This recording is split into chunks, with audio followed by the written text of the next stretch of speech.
The following is a special presentation of Tony Curry Radio.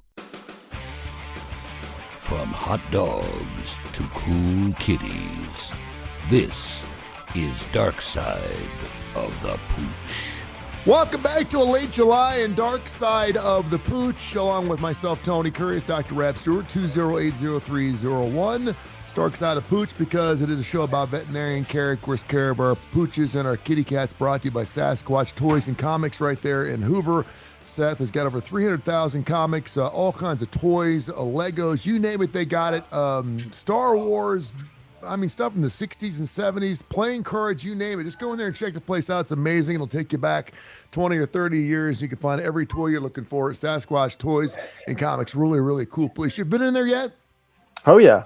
Yeah. Yep, It's pretty wild. It's like, it's really hard to get in and out of there in about a half an hour. I'll just start ask some questions. And it's funny because every time I go in there, he's like added another part of, they got the pogos now, and it's just one thing after another. The comics is kind of like the backbone of the joint, but I mean, they've just got autograph memorabilia.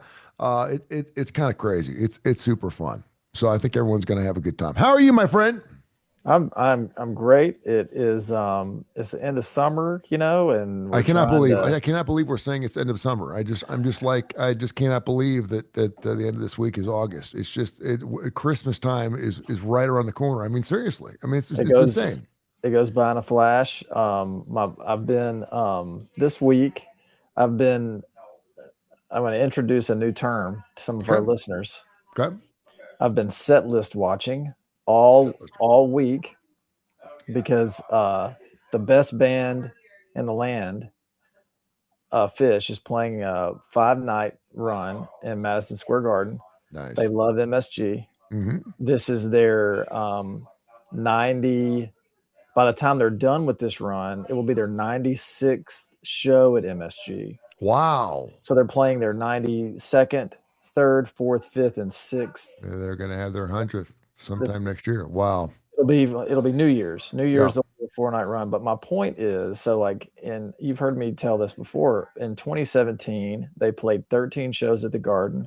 Mm-hmm. They did not repeat a single song. They had a theme for every night that was associated with a donut, and they would choose songs based on that donut for the night. Mm-hmm. And I was glued to my computer every night. What are they going to play? So the night that I went, it was Jimmy themed. And Jimmy's are sprinkles in the Northeast. They're sprinkles. But so they played some Hendrix. They have a few originals that they have this character named Jimmy. And so they played the songs that talk about Jimmy. And so, for those 13 shows, I was glued to my computer. What are they playing tonight? Well, so now what they are doing is they are playing only songs that they played in 1992. And then, so for that night, it's their 92nd show. We're only going to play songs that we played in 92. Yeah. 93, they're only going to play songs they played in 93. And they are doing bust outs that they haven't played in 30 years. So, wow. So when you say they will not repeat the same song, they'll still play the hits. You're saying they don't repeat. They won't play one of their bust out songs twice. One of their, they won't play none of them. They won't play any of it. And when they did the 13-night run at MSG in 2017, they did not play a single song twice.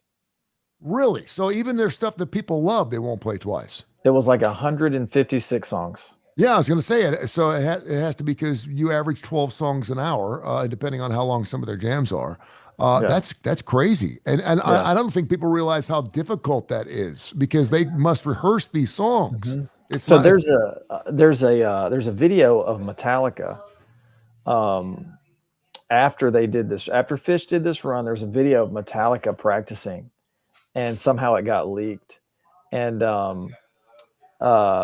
I don't know all the members of Metallica by heart, but the lead guitarist, he's telling Hetfield, right? James Hetfield? Is that his name? Hetfield, yeah. He's saying, hey, did you see what Fish did? And Hetfield's like, no, what they do? And he tells him what I just told you. Yeah. And he was like, oh my gosh, that sounds miserable. but so anyway, the point of my story is so I'm looking at these set lists every night. And so the last show, which was Saturday night, they're going to play again tonight. but they played back in the USSR, which they hadn't played in Wow. 13 years. And they first played that when they covered the White Album for Halloween, like 30 years ago or something. So like they're playing these songs they've never played before because they were in the year 1994. So Yeah. we're gonna play this. So You anyway, know, that's what I've been it's doing. so crazy because we live here in Alabama, so every time a band comes through, we hear Sweet Home Alabama almost every single time. We've come to enjoy it and love it, and it's part of playing here. That's what people do. Um, and I can't remember. I guess the first band that I heard replay songs was Jimmy Buffett. Maybe he'd be Brown Eyed Girl, and I'm not talking about like Van Halen did Dive Her Down, where they did Pretty Woman and Dance the Night Away, where they had actual songs where they actually remade those songs. And Pendleton, first name scratches mine, is Gary Templeton. Sorry, Gary Templeton, who produced their records, said we're going to do a top 40 song that's already been released, because if you do that, you're already halfway to a hit. You're already halfway there. And so, they're like, okay, so that's why they did You Really Got Me. That's why they did, Dance the Night Away. And so when I heard Jimmy Buffett like doing Warren Zevon, Lawyers, Guns, and Money, he would always do a song that wasn't released on an album. That's something he just wanted to play, and it was like wow. And so I got used to going to Buffett songs, but I can't think of another artist outside him that went off the page now. And this should tell you how often I see concerts, but I know the Foo Fighters do it all the time. They play all kind. They'll go for an hour not playing any of their songs. They'll play other people's music, and people love it. It's fantastic, and it's like this is not competition here. It's like, what does it hurt playing a Beatles song? I mean, your crowd loves it. They eat it up, particularly when it's something that is just something off the wall like that. One of my favorite moments was hearing the Immigrant Song when I went with you at the Coca-Cola Amphitheater at Oak Mountain. So I mean, it was awesome. It's great. That's super cool. And of Did you course, all know? it makes you want to do is you want to go see more shows Hmm. because you And get a that's new show every why. night. So Fish has got to figure it out. Like they really do. It's almost it's a little bit counterintuitive because if you say, "Hey, we're gonna," and when they did the Baker's Dozen, which was the 13 without a repeat, they didn't say they weren't going to repeat, Hmm. but they just said you're going to see something special. You're going to see things that you haven't seen in a long time and you'll never see again. And so about like halfway through the run, there had been no repeats, and that's when everyone started saying Mm. they may play all 13 and not repeat. So what ended up happening is you sold out the Garden 13 nights because the fans knew that if they were going to play 13 shows without a repeat, they were going to have to dig deep, songs that they hadn't played in forever, songs they Yeah. had never played before, and you were Mhm. going to see things just like they said that you haven't seen in a long time and that you'll never see again. Now, is a Fish concert? Are there miracles? Are there situations where if you really love a band, someone can get you in? Is it like a Grateful Dead stand, or is it still? Are we talking $400 or $500 tickets like every other show is?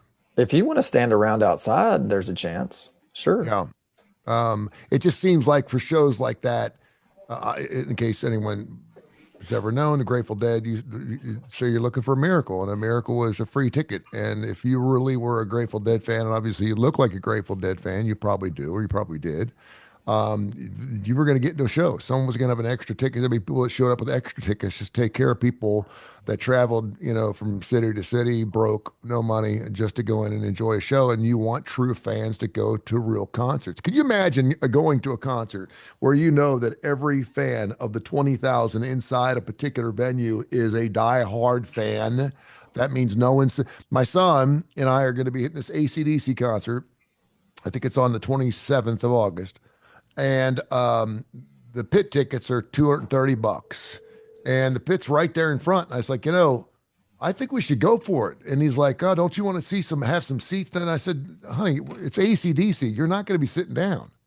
You won't sit down. I said, and I've seen you stand for 4 hours at a college football game. I said, you're going to be fine. He goes, well, it's going to be hot. And I said, no. I said, the roof will be on us. It'll be fine. I said, but you're not going to be sitting down There's no reason to. They don't play right on. They don't play anything slow. There's nothing to be sitting down for. And I said, if you're the pit, you sit down, you're going to get stepped on. So I said, if you want to do it right, the funny thing is that the tickets are a lot cheaper. If you want to sit on the 11th or 12th row, it's like $400. And I'm like, just to have a seat, hell, I'll sit down if I have to sit down. Those people that are of age, they want a seat, so they're going to pay more for it. I guess. I mean, it doesn't make sense to me. And I've never sat in a pit situation. The last time I was in a pit situation was for a U2 concert. I thoroughly enjoyed it. It was a little claustrophobic, but they don't overfill it. And they make sure that if you don't have a pit pass, you don't get in there. But it was fun. So we'll see what happens. All right. What's going on in the pet world there? You're at Rossbridge Animal Hospital. You always have some good stories for me. Noticed my dog doing something late last night. He was chewing on his paw. And I hear a crunching noise. And I was like, okay. And it sounded like he was biting on a toenail. How often do dogs bite their toenails? Will they bite them off if they get too long? I just had him shaved and cleaned about 6 weeks ago. And so I went and looked at his nail, and he had a black nail that was getting a little long. Will they cut those off? Will they bite those off if they get too long? I mean, sometimes they will, but I don't think that they know what they're doing. I don't think they're trying to bite their nails, you know. He was either doing some grooming, maybe there was something in his paw, or maybe his paw was itchy, but I don't think his goal was to trim his own nails. Okay. I don't think there may not be anything, any pathology there, but I don't, because we see dogs that have sometimes come in and they, they're not groomed like they should be. Yeah. And their toenails are really long and maybe even growing into their pads. Yeah. And I know that's not your situation, but my point in telling you this is that those dogs aren't chewing their own nails, Yeah. So I don't think they do that. I think there's some other reason. Do you have anything going on you always have something interesting at your store that you always love to talk about, something different that you haven't had in a long time? What's going on at your store that has happened over the last week or two? Well, we had an interesting case of an older dog that came in and had some significant radiological changes in one of its lung lobes. Mm-hmm. And there's this really interesting thing that can happen with dogs and cats. They have, on the right side, they have 3 lung lobes. They have a front, a middle, and a back lung lobe. And the middle lung lobe, for whatever reason, is really prone to twisting. Okay. So it twists on itself. And when it twists, the blood flow is compromised, the airflow is compromised. That sounds horrible. And yeah, and sometimes trauma can do it, if they're like hit by a car, or hit by something, or they fall off something high. Mm-hmm. It can be a very, dangerous and an emergent situation because they, basically lose a fifth of their lung volume in a pretty short period of time. And most of the time it's an emergency, it's surgical. And you have to, you have to remove that lung lobe. Mm-hmm. It's not viable anymore. They actually do better without it. That is something that we did not see, but the case that presented, the x-ray looked a lot like that. It ended up being something else. But that was fresh on my mind that, right middle lung lobe torsions are pretty unique to animals.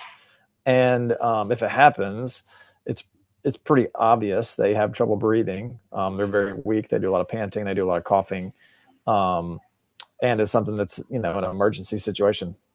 That is very interesting, and thank you for bringing that to our attention. And when you do that, it makes me come up with like 16 more questions, which just popped into my head. And I was writing down feverishly as you were speaking, so I was listening to you. Are there things that dogs and animals have 2 of, they don't need both of, much like human beings? Do they have a spleen, or is there anything else that a dog or a cat doesn't need that they can do without? And can they transplant? Can you transplant dogs or cats' organs? A spleen you definitely can take out. We're actually taking one out later this week. Okay. For a dog. Again, what does the spleen do? It's a lymph organ. There's a lot, like it's you could almost think of it like one big lymph node in some ways. Mm-hmm. It also stores red blood cells. It's a big store of red blood cells, but it's a lymph organ. And in that same vein, you can remove lymph nodes in dogs. I mean, just like us, I mean, you can amputate limbs and digits, and you can enucleate eyes. And you go with one lung? Well, you can remove parts of the lung. You can remove Yeah. parts of the liver. You can remove one kidney. Can't remove both of them. Yeah. Don't really do any transplants in dogs. It's just not something that, for whatever reason, works. That's Um, interesting. but yeah, those are all things that you can take away. It's been an extremely hot summer. I won't say it's been one of the hottest summers. It's been one of the shortest summers. I don't know. I thought it was because I was just getting old, but everyone I talked to is like, there's some time continuum going on where it's just flying by. It's like Lots summer's of going to be rain over. too.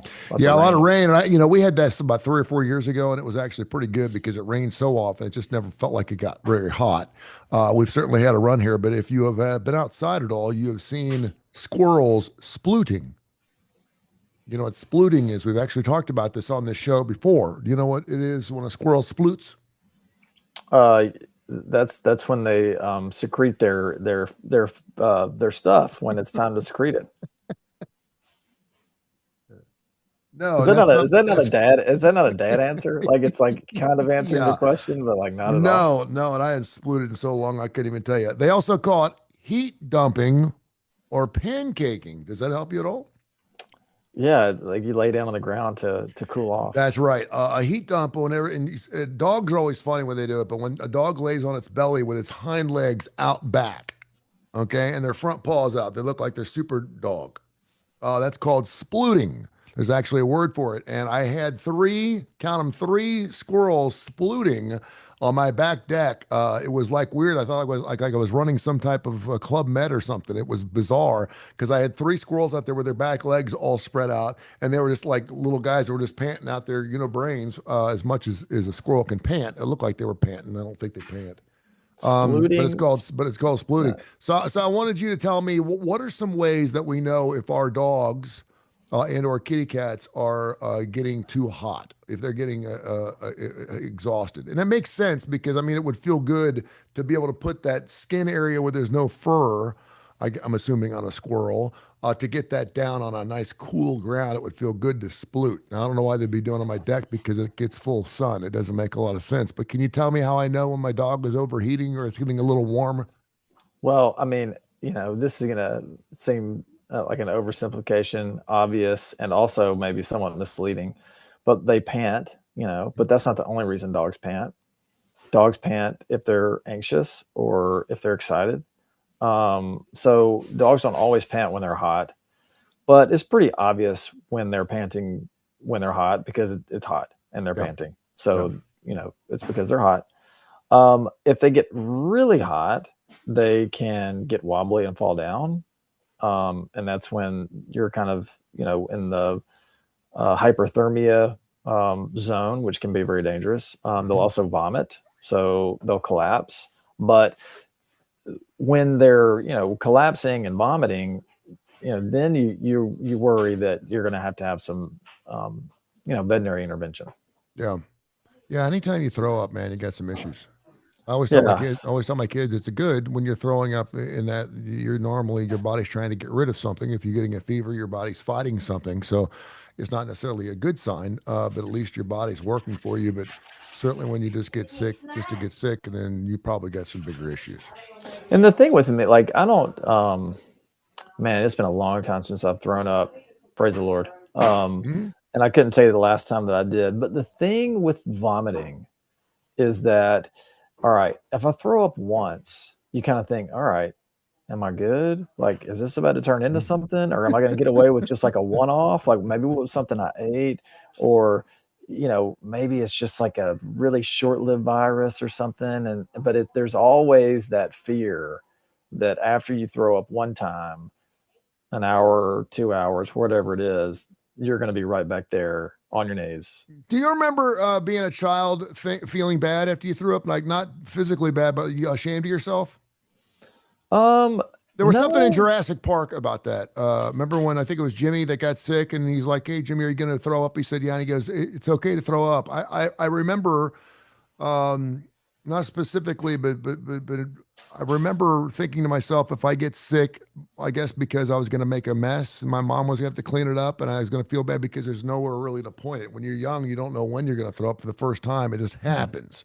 As you get older, you realize I better be near a toilet, particularly if you're a drinker or something. But um, I do remember thinking to myself, maybe it's because I'd seen someone else get sick and get yelled at or something. I don't know, but yeah, it's like it's okay. It's it Yeah, happens. I think Yeah. that it's because I think it's just a very unsettling thing to have to go through, Hmm. like it's uncomfortable, it's painful, it's kind of scary, Hmm. It is kind of and scary. my son, kids are like, you just never know when to trust them really. And so this past year, my son woke up one morning and he's like a lot of kids. He doesn't just love school. He's a great student, but he fights it. He's not one that loves to, hey, I can't wait to sit down and, learn about the Cold War tonight, or, I can't wait Yeah. to sit down and do this math homework. But he'll do it. But he doesn't just love school. And there's times where he's like, yeah, I just don't want to go to school, yada, yada, yada. And so there was one day this past fall, where he woke up and just all morning he's like, I just don't feel good. I don't feel good. And I was like, buddy, you're going to school. Like I've heard, I get this from you all the time. Like Mm-mm. he's always saying, oh, my stomach hurts, my stomach hurts, whatever. Yeah. So you know where this story's going. Hmm. So I made him go to school, Hmm. and then I get the call, Hmm. hey, your son, he threw up, and you need to come get him. And then you feel like a putz. And you feel like Feel you feel horrible. horrible. And so Yeah. we pick him up, and he looks at me and he's like, I told you that I didn't feel good. And he said, you want me to tell you what happened? Dad, you want me to tell you what happened? And I was like, I mean, I guess just go ahead. I mean, I earned it, so I'll wear it. What happened? Well, I was in English class, and I was sitting next to the person at my table, and I knew that I was about to puke, but it happened so fast that there was nothing I could do about it. So I just had to turn around as quick as I could. I threw up all over my backpack. I threw up all over the chair. I threw up in between the desk and the person behind me. I'm pretty sure I splattered it all over their shoes. And all this could have been avoided if you just would have trusted me. And you said, honey, it's not that I don't trust you. Yeah. I said, Dot, dot, dot, dot. yeah, I said, if you just weren't the boy that cried wolf all the time, and tell me that Yeah. you don't, that your son Well, cried. there you go. There you have it. Don't cry wolf, you kids out there. Don't get your dad's lighter and take it to the thermometer or stick it up against the light bulb or whatever you crazy kids do. Your Matthew Broderick tricks. It just doesn't work because we've been there, done that. The thing is, I didn't miss a day of school my entire 12-year career. First grade Wow. to 12th grade, I didn't miss a day of school. I just didn't. But we went to school. We were sick. I mean, this crap now. Where if you get a slight fever, I don't know. I honestly don't think Lakota Elementary or Hopewell Elementary had a thermometer because I know that I went some times where I had fevers. But now, if they check you with a fever, all of a sudden you're a bad parent. Like, what were you doing sending your child in with a? Because like Xavier wants to go to school even when he's got a fever. And of course, I appreciate that. Him, he loves going to school because he's going to see his friends there. He'd rather do that than sit home all day and be on his computer. But There's yeah, just there's a difference. Like there's just and it's something I think is you have to develop, as you get older. But it's kind of like I wear it as a badge of honor, like coming to work and okay, I don't feel good, but that's what I do. I'm going to yeah, work. Like that's what you do. Like, you don't feel great, but can you make it? Can you make it through school? You don't feel great, you got to go. yeah, Like, you yeah, know, yeah. I did it at work too. His first 20 years of work, never missed a day. And then we had too many Miss Hawaiian Tropic beauty pageant nights and too many Jack Daniels nights, and they caught up with me. And finally, I was like, you know what? I haven't taken a day off in 25 years. I think I'm going to call in tomorrow. And I remember the day I did it. My boss was like, "You're really not coming in?" I was like, "No." I said, "I'm just," and I really was sick. I mean, I had like pneumonia or something. I just was pushing too hard. I was like, "This is ridiculous." You can find because when I take a day off, well, like a lot of people, but people know it because I'm not on the air. So someone's got to fill in, and then it goes up the line. So then they got to find somebody, and we don't have extra people to work on air. So when you called in sick, no one was going to work a double shift, you know. So, did I tell you? Did I tell you about that time I broke my arm 5 or oh, 6 years ago? oh, Yeah, so I broke my arm, and I wasn't sure if I broke it or not. Like it hurt, but I'd never really had anything like that happen before.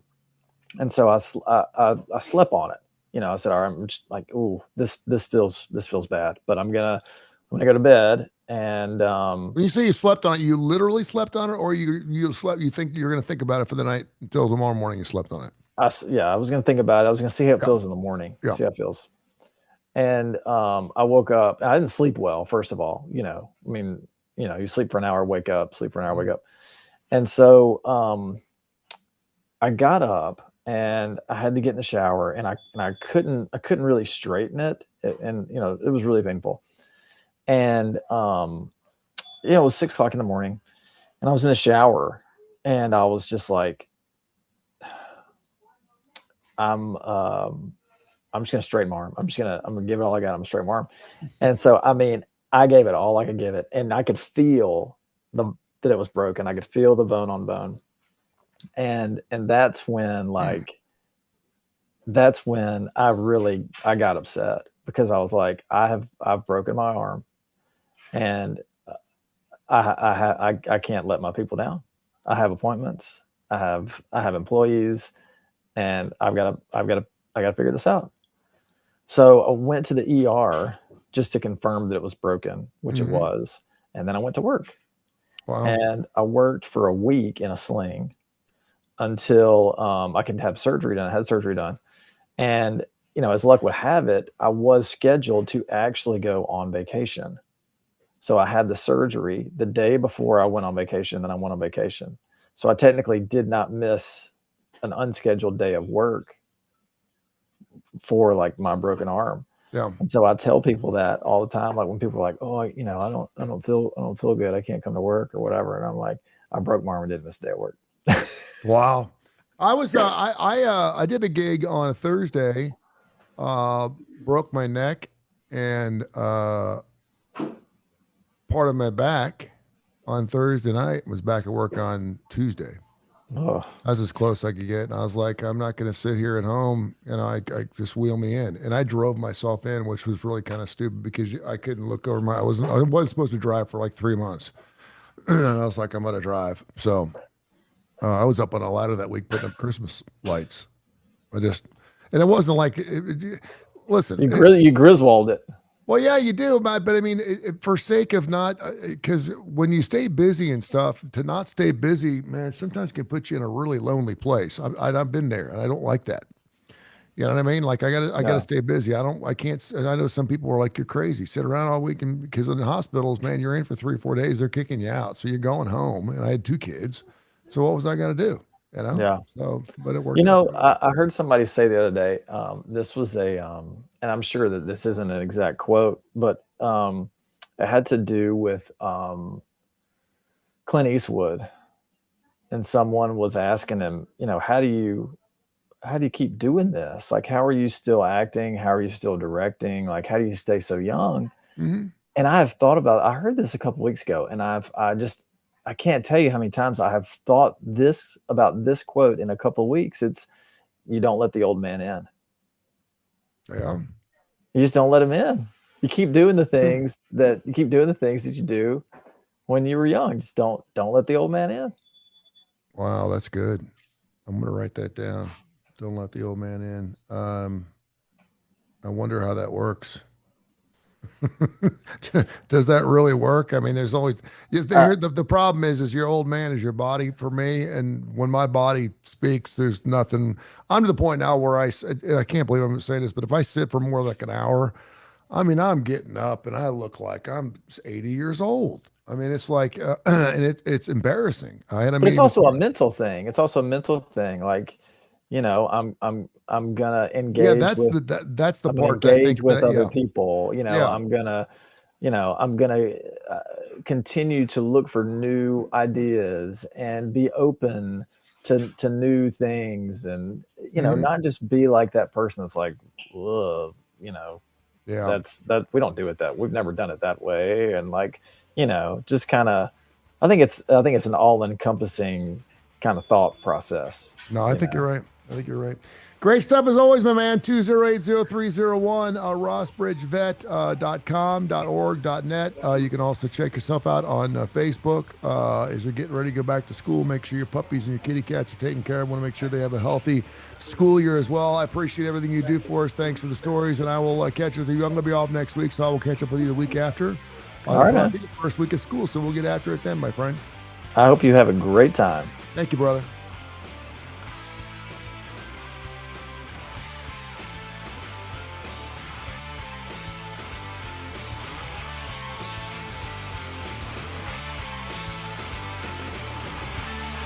This has been a special presentation of Tony Curry Radio.